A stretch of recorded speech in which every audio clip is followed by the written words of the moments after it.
देखिए आपने हरमस बंद हुई थी, अब बाब मंदा भी बंद होगा। इजराइल हमला किया है इसराइल के ऊपर कि ये हौजीज जो हैं ये हिजबुल्लाह के साथ मिलकर ज़्यादा ख़तरनाक हो जाएंगे। इसराइल के लिए एक नई मुसीबत, मैंने आपसे कहा था ट्राइका जो है हमलावर होगा। एक तरफ हैफा पर हमला होता है कि यहूदियों से निपटने का बेहतरीन तरीका हमें हदीस मुबारक में मिलता है कि इनकी तजारत पर हमला कर दिया।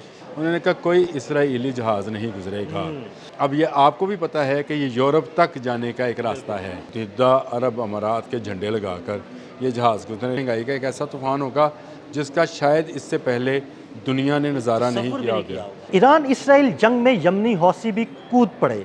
यमनी हौसियों का इसराइल पर मिज़ाइल हमला और मिज़ाइल हमले के बाद हौसियों ने आबनाए बाबुल मंदब में यहूदी और उसके इत्तेहादियों के जहाज़ों के गुजरने पर पाबंदी आयद कर दी। क्या आबनाए बाबुल मंदब भी बंद होने वाली है? इस बारे में आमिर रज़ा से बात करते हैं। आमिर भाई, यमनी हौसी जंग में बाकायदा कूद पड़े हैं, उन्होंने इसराइल पर हमला भी किया है। उन्होंने कह दिया कि जी इसराइल से मुंसलिक जहाज़ और उसके इत्तेहादियों से जुड़े हुए जो जहाज़ हैं उनकी आमदोरफ्त आबनाए बाबुल मंदब पे बंद कर दी गई है। क्या आबनाए बाबुल मंदब मुकम्मल तौर पर बंद हो चुकी है और इससे क्या नुकसान होने वाला है? जी अदिल साहब, मैं आपसे बहुत अरसे पहले कह रहा हूँ कि अगर आप जंग शुरू होती है तो बाब मंदब भी बंद। देखिए आपने हरमस बंद हुई थी, अब बाब मंदब भी बंद होगा।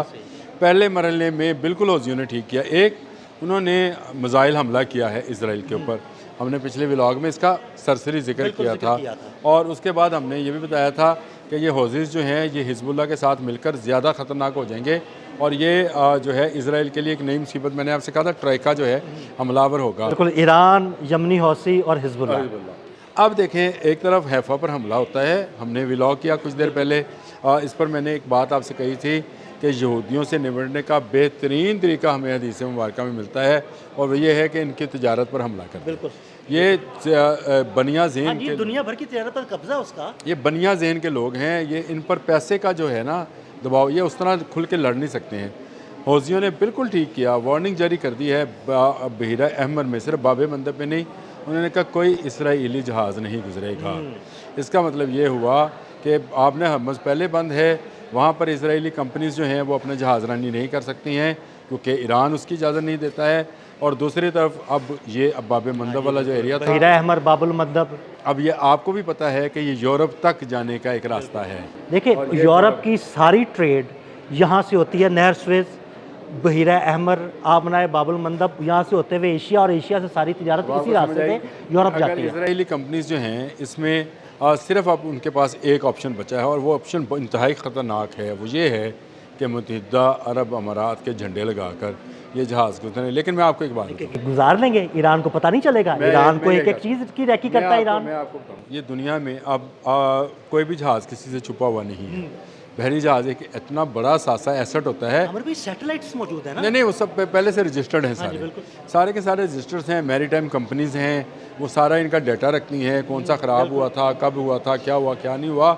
देखिए मैं आपको बताऊं, पिछले दिनों अमेरिका ने एक जहाज़ रोका था। जहाज़ था गैम्बिया का, लेकिन उसके अंदर तेल था ईरान का। बिल्कुल, अब समझे बात, क्योंकि उनको इतला मिल गई कि ये गैम्बिया। अब मुत्तहिदा अरब अमारात ने, अगर मैं बार बार कह रहा हूँ कि ये मुत्तहिदा अरब अमारात वाले जो हैं, ये अमाराती जो हैं, ये कोई इस मामले में गलती ना इस बार ना करें। इस बार ईरान माफ़ करने वाला किसी को नहीं है।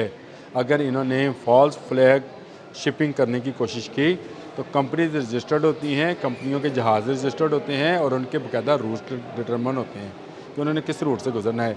यूरोपियन जहाज़ जो हैं वो सफ़र करते रहेंगे, इजराइली जहाज़ को सफ़र नहीं करने दिया। यानी इसका मतलब ये है कि इसराइल की शिपिंग कंपनीज़ जो हैं वो तबाह बर्बाद होंगी। और शिपिंग कंपनीज़ उनका बड़ा एक बिज़नेस का समझिए आप 40% जो है इन्हीं शिपिंग कंपनीज़ पर ही मुश्तमिल है। एक तरफ हैफा गया और दूसरी तरफ से हौजीज़ ने बाब मंदब भी इनके लिए बंद कर दिया। और हरमस तो पहले ही मैं अभी एक और चीज़ बताने लगा हूँ। ये एक तरह की इब्तदाई वार्निंग है। हौजीज़ पूरा बाब मंदब को टोटल बंद कर देंगे और फिर इस पर भी लोग टैक्स देकर गुजरा करेंगे। अच्छा, ये कुछ पिछले दिनों कुछ उन्होंने बात भी की थी कि जनाब हम बहुत ज़्यादा टैक्स भी ले सकते हैं। बाब मंदब से गुजरने का बाकी दुनिया भी टैक्स दिया करेगी कि आप यहाँ से हिफाजत के साथ गुजर जाएँ। देखें ईरान ने एक क्या मिसाल सेट कर दी है। एक तो उसने अमेरिका जैसे मुल्क को जो है नाको चने चबवा दिए और उसके दो बड़े बहरी बेड़े जो हैं नकारा कर दिए اور خود کو آپ نے ہرمز میں کوہ مبارک سے لے کے الفجیرہ تک جو ہے اس نے ایک نقشہ بنایا. ایسے ہی اب الفجیرہ سے آگے باب مندب کا علاقہ شروع ہو جاتا ہے, یہاں پر حوزیز آ جائیں گے. تو اس کا مطلب یہ ہے کہ تمام طرف سے ان ممالک کی جو کہ جن کا دار و مدار ہی یا انحصار ہی اس ٹریڈ پر ہے, جس میں اسرائیل بھی شامل ہے, ان کا ناطقہ بند ہو جائے گا, ان کا آکسیجن جو ہے وہ ختم ہو جائے گی اور وہ آہستہ آہستہ تباہ ہونا. آپ نے صبح میرے ساتھ ایک بات کی تھی دبئی کے حوالے سے, تو میں نے آپ سے کہا تھا کہ دبئی کا ٹائٹینک ڈوب رہا ہے. بالکل ڈوب رہا ہے. اب یہ دبئی کا ٹائٹینک یہ باب مندب والی سائڈ پہ ڈوبے گا. یہ آپ نے ہرمز والی سائڈ پہ نہ بھی ڈوبے نہ بھی جائیں, یہ اس سائڈ پر جا کے ڈوبیں گے, کیونکہ ان کی بہت ساری کمپنیز کا بہت سارا کام جو تھا اس طرف سے چل رہا ہے. اسرائیل بھی کام کرتا تھا. اب بحیرہ احمر بند ہونے سے یورپ کے لیے بھی نقصان دہ ہے. آنے والے دنوں میں آپ دیکھیے گا, ایک تو تیل کی پرائسز ہاں جی, وہ پہلے بھی بہت اوپر ہے, مزید اوپر چلے گی تو عامر بھائی دنیا بھر میں بڑی مہنگائی ہو جائے گی. میں آپ سے پہلے کہہ رہا ہوں, اور یورپ تو بالکل ہی تباہ ہوگا. اور یورپ اسی میں سمجھتا ہوں کہ تباہی کے اوپر, معاشی تباہی کے اوپر کوئی ایسا قدم اٹھائے گا جو اس پر روس اس کو جواب دے. دیکھیں رشیا کے سامنے آیا ہوا ہے Europe. Russian oil, Russian gas Europe کو ملتی تھی, وہ بند ہوئی ہے, انہوں نے لینے سے انکار کر دیا, وہ اس طرف سے گیس اور تیل دے رہے ہیں. لیکن اگر یہ خطہ بھی بند ہو جاتا ہے تو آئل پرائسز تو بہت اوپر چل جائیں گی, یورپ کے لیے تو موت بن جائے گی. اور دوسرا بحیرہ احمر کو استعمال کرتے ہیں سعودیز بھی. سعودیز تیل تو اس طرف سے سعودیز کے لیے بھی بڑا مشکل ہوتا ہے. یہ بڑا مشکل سب پوری دنیا کے لیے ایک مشکل ہوتی جا رہی ہے.